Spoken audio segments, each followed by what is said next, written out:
Hello and welcome to the 1/106 of a second photography podcast. In today's episode, I'm going to be talking about the Nikon FC. Now this is a mirrorless camera, but it's really a Nikon that I could get on board with. It's a Nikon I could see myself using. I've never said that about a Nikon before. Not that I'm brandist. I've had many brands of cameras, but I've never had a Nikon. I don't know what it is. They've just never appealed to me. The D850 is very good. You know, it's a pro camera. Actually, I have had a Nikon because I've had the key mission camera, but not a serious Nikon camera. But anyway, I can't really say why they've never appealed to me. I'm a predominant Canon shooter, and I have some micro four third lenses, and I have a micro four third camera. I have a few compact cameras, but I've never had a Nikon. But this has come along and oh yeah, that appeals to me, and I'm going to talk today about why it appeals to me. So let's talk about some specs. So it's a mirrorless camera and it's an APS-C. Now with Nikon APS-Cs, you get a 1.5 crop. With Canon, you get 1.6. Virtually no difference there, really.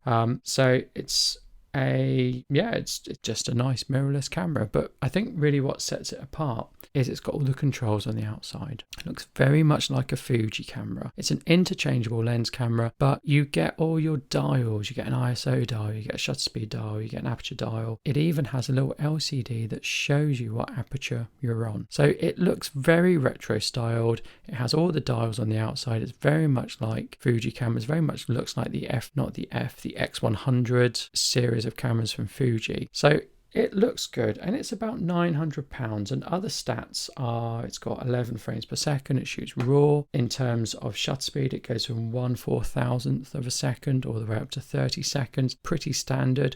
I will say with my DSLR, I have shot at speeds of 1/8000th of a second, but we're only looking, but the difference between 1/4000th and 1/8000th is a stop. That's a difference, and it's a stop faster. That's that. You know, it's not the end of the world if it can't go down to 1/8000. That's what I'm getting at. So the kit lens that comes with it adds another £200 on, and that's 16 to 55mm. It can do 4K video recording. It's got a fully articulated screen. It's got auto detect. It's got autofocus eye detect. That's what I'm trying to say.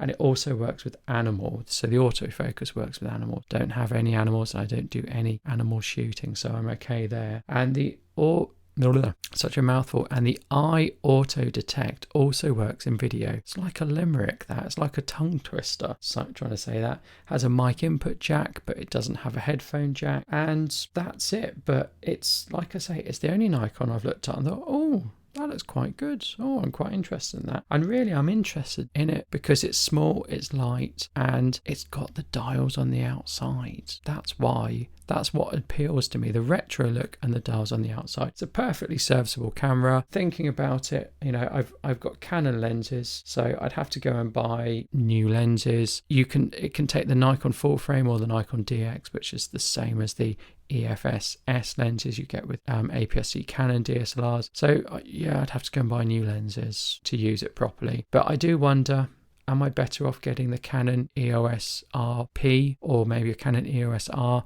That's mirrorless, that's small, that's sort of probably going to be in the same figure of expense. It's going to cost roughly the same, and I can use my existing Canon lenses with it. I think if I did get a Canon mirrorless, I would end up getting the new RF lenses, but I can always fall back on my current ones that I've got, the EF lenses. I think it just goes to show how interesting doing something a bit different can be. Yes, I'm interested in the Nikon, but solely because of those retro looks and the access to the dials. And I just thought it was an interesting thing that's what has made me interested in it, nothing else.